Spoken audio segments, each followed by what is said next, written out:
Siri, turn the lights on. Okay, the lights are on. I just set that up yesterday, so I wanted to show that off. But that is not the point of this video. I'm Jay, if you don't know me already, and I am challenging myself for the next 4 months to make or DIY one piece of clothing a week. I really love fashion, but I don't have that much to show for it, so this is an exercise I'm giving myself to build my portfolio and do more of the thing that I love. So not only will I be making a piece of clothing a week, but I'll be posting it to a new Instagram I'm making just for this project. It'll be titled Jmunce, Jmunce, and then making a video each week of how I'm making that clothing, what I'm doing to it, to sort of record my process so I can look back from the future and just see where I've come from and what I've done, and hopefully it'll inspire other people and inspire future me as well as I look back and see what Jay was doing early 2019, what his work was up to. So for week 1, I'll be doing a project that I've had in my head for about 6 months. Something I designed a while ago, but I've been out of the country, haven't had all my supplies with me. I have all my stuff now, I just moved in, I've only been here a week, so my room's a mess, but I'm really excited for it. So for this project, I'm starting with a Jaden Smith t-shirt. Love this shirt, my mom actually gave it to me, shout out to moms. But I wanted to do something to it to make it a little more interesting, more unique, which I feel like fits the whole Jaden Smith aesthetic, the idea of the brand. So in addition to the shirt, all I need is this pink embroidery floss, some needles, and I should use a ruler, but I don't have one, so I'm using a tape measure instead. So unlike most shirts, this shirt does not have a side seam. There's no seam at all the way around. It's fully continuous, so it was knit in a circle.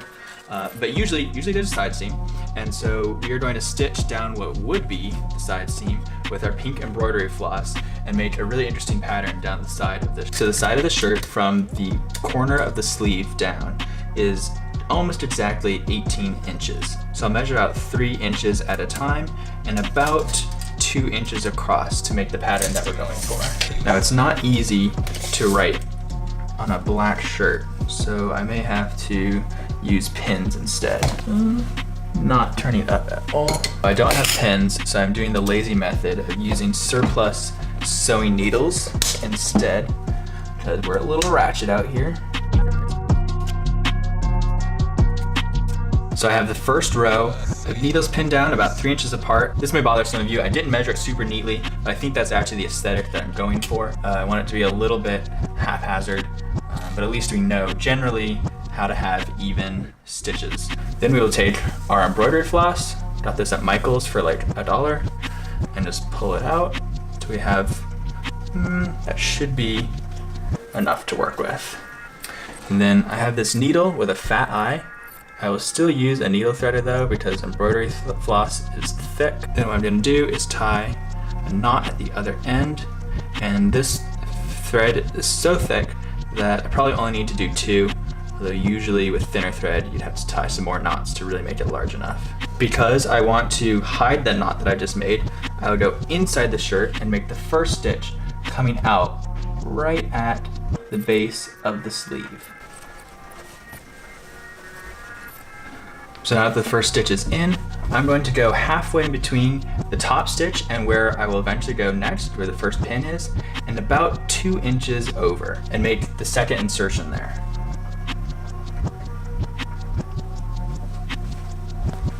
And then I'm gonna come back out about where this pin is, and then keep doing that all the way down. So we have this first row of diagonal stitches all done. They're a little bit uneven, but that is intentional.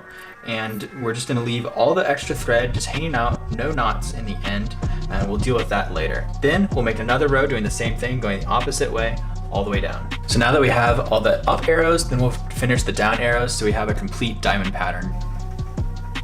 So with all of this done, we can take our pins out. So now that I have this full corset stitching down the side of the shirt, I'm going to tighten it a little bit by pulling on these strings. And we're just gonna cinch up this side of the shirt a little bit, and I'll even that out in a second. But just to finish it up, I'm just gonna tie it off with a big knot combining all 4 of the remaining strings. So that's the end of the week 1 project. I tied it off at the end, leaving a little bit of a tassel down here. It's a little bit tighter on one side, so it lifts up, so it's a little bit asymmetrical here, and I think it's pretty cool.